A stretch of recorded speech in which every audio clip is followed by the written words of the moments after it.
अब हम प्रकाशित वाक्य के दूसरे अध्याय की व्याख्या को करने जा रहे हैं और हम इस बात को देखेंगे कि प्रकाशित वाक्य के दूसरे अध्याय के हर वचन के अंदर यूहन्ना ने क्या बात कलीसिया को बताई है। और आपको ये बात ध्यान में रख लेना जरूरी है कि जब प्रकाशित वाक्य में कलीसियाओं के बारे में यूहन्ना के द्वारा लिखा जा रहा है तो यूहन्ना उस जमाने के लोकल चर्चेस की कंडीशंस तो बता ही रहा था, लेकिन साथ ही साथ वो कलीसियाई युगों की भी व्याख्या जो है, उनकी भविष्यवाणी भी जो है वो प्रकट कर रहा था, वो हमारे सामने रख रहा था। और जब इफिसुस की कलीसिया के विषय में यूहन्ना बता रहा था तो हम इस बात को मान रहे हैं, एक अप्रॉक्सीमेट टाइम हम लेकर के चल रहे हैं कि यूहन्ना जो है वो कलीसियाई युग के प्रारंभिक 300 सालों के विषय में भविष्यवाणी जो है इफिसुस की कलीसिया के रूप में प्रकट कर रहा था। और इफिसुस जो नाम है, हमने पहले भी देखा, इफिसुस नाम का मतलब होता है मनपसंद, या उसके नाम का दूसरा मतलब होता है मनोहर। यानी कि प्रथम युग जो कलीसिया का बताया गया है, उस प्रथम युग की विशेषता बताई गई है कि वो कलीसिया जो थी, कलीसिया के विश्वासी जो थे, वो उस काम को कर रहे थे जो कि परमेश्वर को पसंद है, यीशु मसीह को पसंद है, और वो एक मनोहर काम जो है वो परमेश्वर की दृष्टि में कर रहे थे। सुसमाचार का प्रचार कर रहे थे, दुखों को उठा रहे थे, लेकिन वो परमेश्वर का इनकार नहीं कर रहे थे। तो हम इस बात को देखते हैं। प्रकाशित वाक्य उसका दूसरा अध्याय उसके पहले वचन में लिखा हुआ है, इफिसुस की कलीसिया के दूत को यह लिख, जो 7 तारे अपने दाहिने हाथ में लिए हुए है और सोने की 7 दीवटों के बीच में फिरता है, यह कहता है। हमने पहले ही इस बात को देखा कि यूहन्ना ने प्रकाशित वाक्य में 7 दीवटों को 7 कलीसियाओं का और कलीसिया के 7 युगों का प्रतीक जो है वो बताया था। साथ ही जो 7 तारे यीशु मसीह अपने हाथ में लिए हुए हैं, उनको 7 कलीसियाओं के दूत या अगवे बताया गया है। और यहां पर जब यूहन्ना लिखता है कि यीशु मसीह 7 तारों को अपने हाथ में लिए हुए है, तो ग्रीक भाषा के अंदर यदि आप इस वचन को पढ़ें, ग्रीक न्यू टेस्टामेंट में इस वचन को पढ़ें, तो लिए हुए के लिए जो ग्रीक शब्द इस्तेमाल किया गया है उसका मतलब होता है पूरा अधिकार और नियंत्रण। यानी कि यीशु मसीह जो है वो इस बात को प्रकट कर रहा था उन 7 तारों को अपने हाथ में दिखा करके, और यूहन्ना इस बात को बता रहा था कि यीशु मसीह का अधिकार कलीसियाओं के 7 युगों के अंदर, पूरा अधिकार यीशु मसीह का कलीसिया के ऊपर होगा। और कोई ये ना समझे कि यीशु मसीह का अधिकार जो है वो कलीसियाओं के ऊपर से ढीला पड़ रहा है, कोई इस बात को कोई भी ना सोचे। साथ ही इस बात को यूहन्ना ने लिखा है कि यीशु मसीह उन 7 दीवटों के बीच में घूम रहा था। यानी यीशु मसीह जो है उसके बारे में बताया हुआ है कि यीशु मसीह कलीसियाओं का इंस्पेक्शन 7 युगों में करता रहेगा, कलीसियाओं की निगरानी जो है वो 7 युगों के अंदर करता रहेगा। और कोई इस गलतफहमी को ना पाले कि यीशु मसीह जो है वो कलीसियाओं के ऊपर ध्यान नहीं दे रहा है, चाहे उसकी कलीसियाओं को सताया जा रहा है, उसके सेवकों को सताया जा रहा है, या उसकी कलीसियाओं को भ्रष्ट किया जा रहा है। कोई भी इस गलतफहमी में ना रहे कि यीशु मसीह जो है वो कलीसिया का ध्यान नहीं रखेगा, क्योंकि इस पहले ही वचन में इस बात को यूहन्ना ने साफ कर दिया कि यीशु मसीह उन 7 दीवटों यानी उन 7 कलीसियाई युगों में घूम रहा है, देख रहा है, इंस्पेक्शन कर रहा है। देखिए, पुराने नियम की हम बात करें तो पुराने नियम के अंदर मूसा ने इस बात को बताया था कि परमेश्वर इजराइल की छावनी के बीच में घूमता था, इंस्पेक्शन करता था। और उसी बात को यहां पर यूहन्ना ने लिखा है कि यीशु मसीह जो है अपनी कलीसियाओं के बीच में घूमता है और उनका इंस्पेक्शन करता है। आगे प्रकाशित वाक्य के दूसरे अध्याय में यूहन्ना इस बात को लिखता है, मैं तेरे काम और तेरे परिश्रम और तेरे धीरज को जानता हूं, और यह भी कि तू बुरे लोगों को देख नहीं सकता, और जो अपने आप को प्रेरित कहते हैं और है नहीं, उन्हें तूने परख कर झूठा पाया। तू धीरज धरता है और मेरे नाम के लिए दुख उठाते उठाते थका नहीं। देखिए, कलीसियाई इतिहास इस बात को बताता है कि इफिसुस नगर जो था, जो कि एशिया प्रांत के अंदर, रोमन प्रांत एशिया के अंदर पाया जाता था, जो कि वर्तमान के तुर्की के अंदर स्थित था, ये इफिसुस नगर एक बहुत महत्वपूर्ण बंदरगाह हुआ करता था। यहां पर पूरी दुनिया से लोग जो है वो आया करते थे, और जो यहूदी लोग थे इफिसुस नगर की कलीसिया जो थी वो बहुत ही ज्यादा अच्छी कलीसिया जो है वो कलीसिया इतिहास के अंदर बताई गई है। लेकिन यहूदी लोग जो थे वो भेदिए जो है वो भेजा करते थे, जो मसीह के सेवकों का रूप धर करके कलीसियाओं के अंदर घुसा करते थे। और ये इफिसुस जो था वो एक बहुत महत्वपूर्ण नगर था उस जमाने का, और यहाँ पर जब कलीसिया स्थापित थी तो एक बहुत महत्वपूर्ण कलीसिया जो थी वो इफिसुस के अंदर पाई जाती थी। और यहूदी लोग ऐसे लोगों को भेष बदल करके भेजा करते थे जो मसीह के सेवकों का रूप धर करके इफिसुस की कलीसिया में जाते थे, लेकिन वहां पर जाकर के वो इफिसुस के विश्वासियों को व्यवस्था के कामों के अंदर उलझाना चाहते थे। इस बात को कलीसिया इतिहास जो है वो बताता है। और ये लोग यीशु मसीह के काम को बिगाड़ने के लिए, प्रेरितों के काम को बिगाड़ने के लिए गलत गलत शिक्षाओं का प्रचार किया करते थे। और ये सच्चे सेवकों का रूप धर करके जाते थे, सच्चे प्रेरितों का रूप धर करके जाते थे, लेकिन ये वहां पर दान की डिमांड जो है, पैसे की डिमांड जो है वो कलीसिया के सामने रखते थे। और इफिसुस कलीसिया के अंदर एक नहीं दो नहीं, लेकिन इफिसुस कलीसिया ने बार बार ऐसे प्रेरितों का चेहरा देखा था जिसकी वजह से कलीसिया को बहुत ज्यादा ठोकर मसीह के सेवकों से लग चुकी थी। और इसीलिए यीशु मसीह जो है, और यीशु मसीह के द्वारा यूहन्ना जो है इस बात को लिख रहा है कि तूने हर एक प्रेरित को देखा लेकिन तूने उनको झूठा पाया। और इतनी आत्मिक रूप से ठोकर खाने के बाद, इतना ज्यादा ठोकर खाने के बाद भी इफिसुस की कलीसिया जो थी वो पीछे नहीं हटी थी, लेकिन वो यीशु मसीह के अंदर स्थिर बनी हुई थी। और वो बार बार इतना ज्यादा उसको सेवकों को परखना पड़ता था कि ये सही सेवक है, ये गलत सेवक तो नहीं है। वो परखते परखते रहने के कारण कलीसिया जो है वो बहुत ज्यादा निराश हो गई थी कि क्या मसीह के सारे सेवक ही भ्रष्ट होते हैं, मसीह के सारे सेवक ही गलत होते हैं। और उनकी विचारधारा जो है वो नेगेटिव होनी शुरू हो गई थी। और उनकी विचारधारा जो नेगेटिव होनी शुरू हो गई थी उसके बारे में यीशु उनको उल्हाना भी देता है। पर मुझे तेरे विरुद्ध यह कहना है कि तूने अपना पहला प्रेम छोड़ दिया है। देखिए, जैसा मैंने आपको बताया कि अलग अलग सेवक, जो झूठे सेवक यहूदियों की ओर से और जो मसीहों के अंदर से भी जो झूठे सेवक हुआ करते थे, वो इफिसुस की कलीसिया में जा जाकर के वहां पे दान की डिमांड करते थे। और उसके बाद जब वो वहां से दान उठा करके ले जाते थे तो बड़ी मौज मस्ती के अंदर वो अपना जीवन बिताया करते थे। और इन सब बातों को देखकर, इन सब बातों को जानकर इफिसुस की कलीसिया के विश्वासी जो थे वो उनको बहुत ज्यादा आत्मिक रूप से ठोकर लगनी शुरू हो गई थी। और इसी कारण प्रेरितों को, सेवकों को जांचते जांचते जांचते जांचते इफिसुस की कलीसिया के जो विश्वासी थे वो इस प्रकार के हो गए थे कि उनकी मानसिकता ऐसी हो गई थी कि वो सारे मसीही सेवकों को, चाहे अच्छे हो चाहे बुरे हो, वो एक ही नजरिए से उसने उनको देखना शुरू कर दिया था। और इसीलिए यीशु मसीह कहता है कि तूने अपना पहला सा प्रेम जो है वो छोड़ दिया है। देखिए, जो इफिसुस के अंदर हो रहा था वो आज हमको हमारी कलीसियाओं के अंदर भी देखने को मिलता है। आज हमारे समय में भी ऐसा ही हो रहा है। आज कितने सारे झूठे सेवक जो है वो कलीसियाओं में, बड़ी बड़ी आत्मिक जागृति सभाओं के अंदर आते हैं, दान की मांग करते हैं, और वो बहुत ज्यादा लोगों के सामने कहते हैं कि आपके पास पैसे नहीं है तो आप अपना सोना दे सकते हो, आप अपनी चांदी दे सकते हो, आप कुछ भी जो है अपना क्रेडिट कार्ड से आप पे कर सकते हो, डेबिट कार्ड से पे कर सकते हो,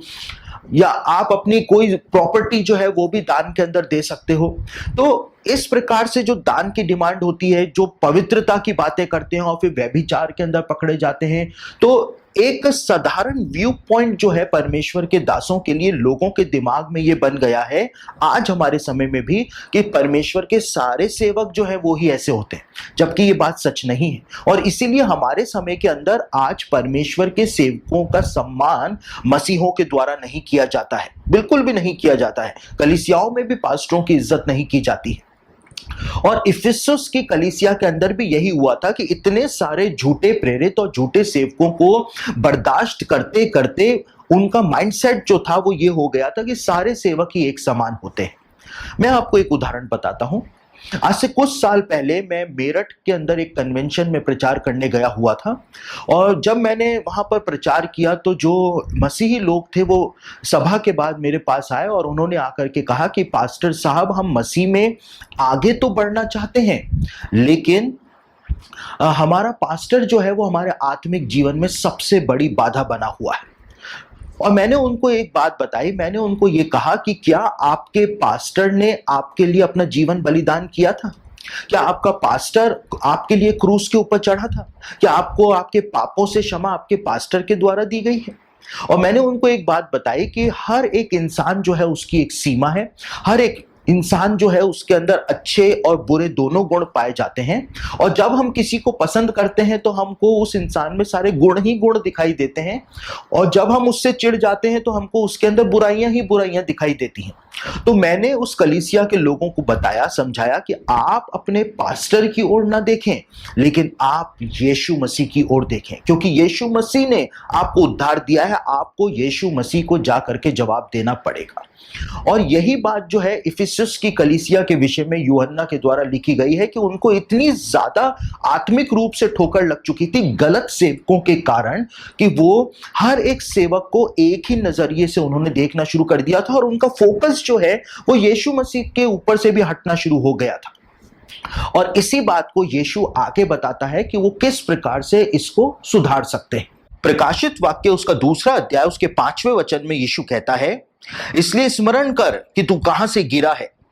और मन फिरा और पहले के समान काम कर। यदि तू मन न फिराएगा तो मैं तेरे पास आकर तेरी दीवट को उसके स्थान से हटा दूंगा। यीशु मसीह इफिसुस की कलीसिया के लोगों को कहता है कि तुम इस बात का स्मरण करो कि तुम कहां से कहां पर आ गए हो। तुम तो परमेश्वर के दासों की इतनी इज्जत करने वाले हुआ करते थे, लेकिन तुम अब परमेश्वर के सारे दासों को एक ही नजरिए से तुमने देखना शुरू कर दिया है। तुम सारे अच्छे दासों को भी तुम भ्रष्ट बोलना तुमने शुरू कर दिया है। और यीशु मसीह कहता है कि तुम सोचो इस बात पर कि तुम आत्मिक जीवन के किस स्तर के ऊपर थे, वहां से तुम अब कहां पर आ गए हो। और उसके बाद यीशु मसीह कहता है कि तुम सोचो और उसके बाद तुम पश्चाताप करो, क्योंकि तुमने परमेश्वर के सच्चे दासों का भी बहुत बार अपमान कर दिया है अपनी इसी मानसिकता के चलते हुए। देखिए, मैं इस विषय में आपको एक बात बताऊं, मैं अपनी खुद की गवाही आपको बताऊं कि मेरे आत्मिक जीवन के अंदर आज मुझे परमेश्वर को अपना जीवन सौंपे हुए 22 सालों का समय हो गया है। और इन 22 सालों के अंदर मुझको परमेश्वर के कई सारे सेवकों से इतने ज्यादा कड़वे अनुभव हुए हैं कि कई सारे सेवक जो अपने आप को पवित्र आत्मा से भरा हुआ दिखाते थे, अन्य अन्य भाषाएं बोला करते थे और बहुत ज्यादा आत्मिक और पवित्र दिखाया करते थे,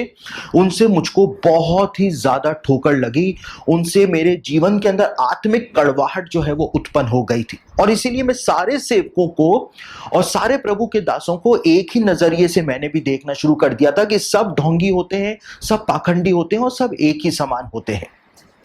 और इसी कारण जब मैंने परमेश्वर के एक महान दास हुए केनेथ हिगिंस, और केनेथ हिगिंस के बारे में जब मैंने सुना, केनेथ हिगिंस के बारे में जब मैंने देखा, और मैं केनेथ हिगिंस के बारे में ज्यादा नहीं जानता था, लेकिन मैंने केनेथ हिगिंस के बारे में कई सारी गलत बातें जो है वो लोगों के सामने बोली कि केनेथ हिगिंस जो है वो एक गलत परमेश्वर के दास हैं। लेकिन 2015 के अंदर जब मैं एक गंभीर आत्मिक युद्ध से होकर के जा रहा था और मैं आत्मिक युद्ध के अंदर ट्रैप हो गया था, उसके बाद जब मैंने एक पुस्तक को पढ़ा जो केनेथ हिगिंस के द्वारा लिखी गई थी,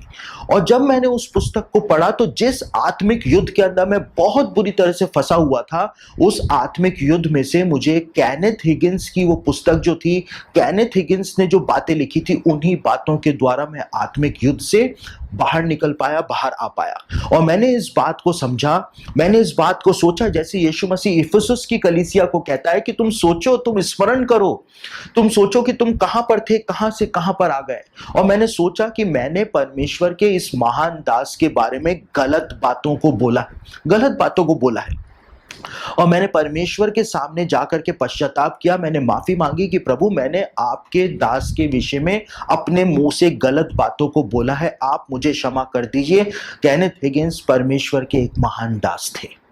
तो इस प्रकार से ही यीशु मसीह जो है वो कलीसिया को बोल रहा है कि तुम सोचो कि तुमने क्या गलती करी और उसके बाद तुम पश्चाताप करो। यीशु मसीह इस बात को कहता है, और यीशु कहता है कि पहले के समान काम करो। जो काम तुम पहले कर रहे थे, परमेश्वर के दासों की तुम इज्जत करते थे, सुसमाचार का प्रचार करते थे, और उसी प्रकार से मैं आज जब से मैंने को ये अनुभव मिला कि मैंने केनेथ हिगिन्स के बारे में गलत बात बोली और बाद में मैंने पश्चाताप करके माफी मांगी परमेश्वर से, तो आज मैं किसी भी दास के लिए कुछ भी नहीं कहता हूं, चाहे कोई मेरे बारे में भी कितनी ही बातें क्यों ना बोल दे, लेकिन मैं कभी भी किसी भी दास के विषय में कुछ नहीं कहता हूं, कुछ भी नहीं बोलता हूं। मैं सिर्फ इस बात को कहता हूं, यदि कोई परमेश्वर का दास गलत है तो उसके न्याय करने का अधिकार सिर्फ यीशु मसीह के पास है, क्योंकि वो कलीसियाओं के ऊपर अपना पूरा नियंत्रण रखता है और वो कलीसियाओं के बीच में घूमता रहता है, इंस्पेक्शन करता रहता है। लेकिन यहीं पर यीशु मसीह एक और बात को कहता है कि यदि तू मन ना फिराएगा तो मैं आकर के तेरी दीवट को तेरे स्थान से हटा दूंगा। देखिए, यूहन्ना जो था वो यहां पर यहूदी ट्रेडिशन की बात कर रहा था, यहूदी कल्चर की बात कर रहा था, और अन्य जाति लोग जो हैं जब तक यहूदी कल्चर को और ट्रेडिशन को नहीं समझेंगे, नहीं पढ़ेंगे, तब तक उनको ये बात जो है वो कभी भी समझ में नहीं आएगी। जब यीशु ने यहाँ पर कहा कि जो 7 नालियों वाला दीपदान के बीच में मैं घूम रहा हूं, और वो 7 नालियों वाला दीपदान जो है, मिनोरा जो है, उसकी नालियां जो है, दीवटें जो है, वो हर कलीसिया का प्रतीक है। यीशु कहता है उसको आकर के मैं हटा दूंगा, तेरी दीवट को मैं तेरे स्थान से हटा दूंगा। यीशु ने इस बात को कहा। देखिए, जब परमेश्वर ने मूसा को ये 7 नालियों वाला दीपदान बनाने की आज्ञा प्रदान करी थी निर्गमन की पुस्तक में, तो परमेश्वर ने इस बात को कहा था कि इस मिनोरा की सफाई के लिए, इन दीवटों की सफाई के लिए तुम एक ब्रश और एक चिमटा भी बनाना। निर्गमन उसका 25 अध्याय उसके 38वें वचन में इस बात की आज्ञा परमेश्वर ने मूसा को प्रदान की थी, और इसीलिए मूसा ने मिनोरा की सफाई के लिए एक ब्रश और चिमटा भी बनवाया था। और मंदिर के अंदर मिनोरा की सफाई जो की जाती थी, वो रोज सुबह याजक लोग जो है वो मिनोरा की सफाई किया करते थे। और यहूदी ट्रेडिशन इस बात को बताता है कि मंदिर में जो मिनोरा रखी जाती थी उसकी सफाई किस प्रकार से की जाती थी कि 5 दीवटें जो है उनको तो बुझा दिया जाता था, और 2 दीवटें जो है उनको जलते रहने दिया जाता था, और सिर्फ 2 दीवटें जो है वो जलती रहा करती थी, और 5 दीवट जो होती थी पहले उनकी सफाई की जाती थी। आप यहां पर देख सकते हैं कि यीशु मसीह ने जब 7 कलीसियाओं के बारे में बताया, तो वो 7 कलीसियाओं में से 5 को जोरदार फटकार लगाता है, लेकिन 2 कलीसियाएं जो है उनको यीशु मसीह फटकार नहीं लगाता है। तो आप इस बात को समझ सकते हैं कि जब यूहन्ना दीवटों से कलीसिया की तुलना कर रहा था, तो वही पैटर्न लेकर के चल रहा था जो पैटर्न मंदिर के अंदर मिनोरा की सफाई का फॉलो किया जाता था। और जब इन मिनोरा की सफाई की जाती थी तो इसी प्रकार से सफाई की जाती थी कि 5 जो हैं वो उनको बुझाया जाता था, और 2 दीवटें जो हैं वो जलती रहा करती थी, और जब 5 दीवटों की सफाई हो जाया करती थी तब फिर इन 2 दीवटों की सफाई की जाती थी। लेकिन परमेश्वर ने इस बात की आज्ञा भी प्रदान करी थी कि हर साल 3 बार सारे यहूदी लोग जो हैं वो यरूशलेम में परमेश्वर के सामने एकत्रित हुआ करें 3 पर्वों के समय में, फसह के पर्व के समय, पेंतिकुस्त के पर्व के समय और तंबुओं के पर्व के समय। और इन 3 साल में 3 बार जब सारे यहूदी लोग यरूशलेम में जमा हुआ करते थे, तो जो याजक हुआ करते थे वो मंदिर के जो सारा फर्नीचर होता था उसको उठा करके मंदिर से बाहर लाया करते थे, ताकि सारे यहूदी लोग जो है परमेश्वर के मंदिर में रखी हुई चीजें जो है उनको देख सकें। लेकिन लाखों लाख लोग यरूशलेम में उस समय मौजूद हुआ करते थे, और ऐसा भी कभी हुआ करता था कि कोई भी साधारण यहूदी जो है वो गलती से उन चीजों को छू लिया करता था, या यदि किसी ने धक्का दे दिया और वो गलती से जाकर के उन चीजों को छू लिया करता था, तो वो चीजें जो है वो अशुद्ध हो जाया करती थी, और उनको फिर पवित्रता के पूरे प्रोसेस से होकर के गुजरना पड़ता था। और यदि कोई गलती से मिनोरा को छू लिया करता था, या मिनोरा के अंदर कुछ भी ऐसी कुछ टूट फूट यदि हो जाया करती थी, तो याजक लोग जो हुआ करते थे वो मिनोरा की दीवट को निकाल लिया करते थे।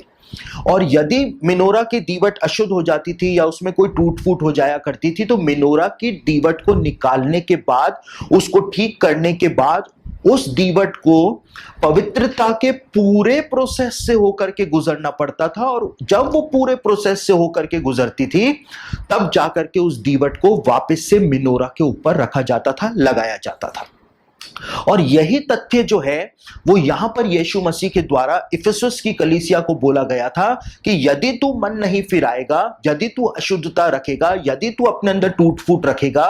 तो मैं तेरी दीवट को तेरे स्थान से हटा दूंगा। जैसे याजक दीवट को मेनोरा के ऊपर से हटा दिया करते थे, उसके स्थान से हटा दिया करते थे, और उसके बाद उसको पवित्रता के पूरे प्रोसेस से होकर के गुजरना पड़ता था, जो कि एक बहुत ही स्ट्रिक्ट प्रोसेस हुआ करता था। और वही बात यीशु ने कलीसिया के विषय में कही। इफिसुस की कलीसिया को यीशु ने इसी बात को बताया था कि तुझको पवित्रता के पूरे प्रोसेस से होकर के फिर जाना पड़ेगा, और मैं तुझको परख करके तुझको फिर जान लूंगा।